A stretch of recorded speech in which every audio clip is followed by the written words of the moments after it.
MVA में फिर बड़ी सेंधमारी की तैयारी में बीजेपी।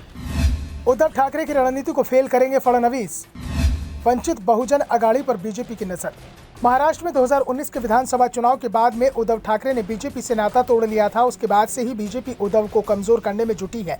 शिवसेना में हुई टूट के पीछे बीजेपी का हाथ माना जाता है। उद्धव ठाकरे तो खुलकर आरोप लगाते रहे हैं कि एकनाथ शिंदे की बगावत के पीछे केंद्रीय गृह मंत्री अमित शाह का हाथ था। साथ ही चुनाव आयोग पर दबाव डालकर बीजेपी ने शिवसेना का नाम और निशान भी शिंदे गुट को दिला दिया, जबकि पार्टी के 80% से ज्यादा पदाधिकारी शिवसैनिक हमारे साथ हैं और जब भी चुनाव होगा तब महाराष्ट्र की जनता बता देगी कि असली शिवसेना किसकी है। और जनता के डर के चलते ही महाराष्ट्र सरकार बीएमसी चुनाव तक नहीं करा पा रही है। इस बीच बीजेपी लगातार उद्धव ठाकरे को झटके पर झटके दे रही है। उद्धव से सीएम पद छीन चुकी है, पार्टी छीन ली है और अब उद्धव के नए सहयोगी पर भी बीजेपी की नजर बनी है।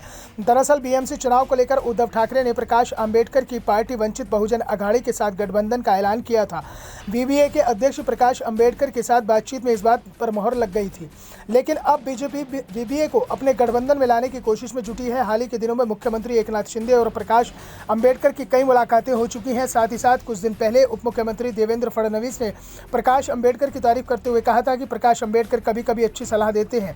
फडणवीस के प्रकाश अंबेडकर की तारीफ करने के बाद से वंचित बहुजन अघाड़ी की बीजेपी शिंदे गुट से बढ़ती नजदीकियों की चर्चा आकार लेने लगी है और कुछ महीने पहले ही वंचित ने शिवसेना के ठाकरे गुट के साथ गठबंधन किया है। इसलिए उनके राजनीतिक विरोधी सवाल कर रहे हैं कि अंबेडकर किस तरफ है। इसी बीच प्रकाश अंबेडकर ने आज एक बड़ा बयान दिया। अंबेडकर ने फडणवीस की प्रशंसा और मुख्यमंत्री एकनाथ शिंदे के साथ मुलाकात के बारे में सवाल किया गया था।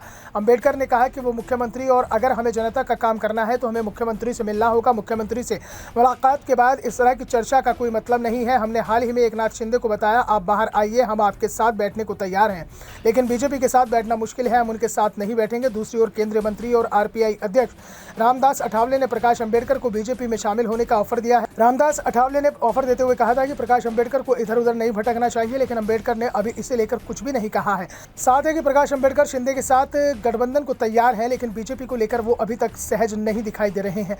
दूसरी ओर बीजेपी को भी इस बात का एहसास है कि महाराष्ट्र के दलितों पर प्रकाश अंबेडकर का अच्छा प्रभाव है। वो 2 से 4% वोट किसी भी गठबंधन के पक्ष में लाने की ताकत रखते हैं और जहां जहां आमने सामने की लड़ाई होगी वहां ये वोट बेहद महत्वपूर्ण हो जाता है। हाल ही में जो सर्वे महाराष्ट्र को लेकर आए हैं उसमें साफ हुआ है कि महाराष्ट्र में बीजेपी की तुलना में एमवीएस ज़्यादा मजबूत स्थिति में है और आज अगर विधानसभा चुनाव हो जाए तो बीजेपी के हाथ से महाराष्ट्र की सत्ता निकल जाएगी और एमवीए एक बार फिर से सत्ता में आ जाएगा। इसलिए बीजेपी महाराष्ट्र में नए सहयोगियों की तलाश कर रही है और इस तलाश में एक नाम प्रकाश अंबेडकर का भी है।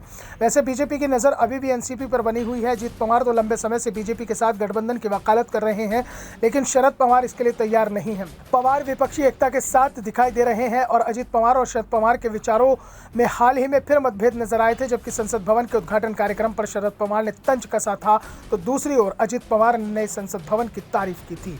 Bureau report, the Dhakad news.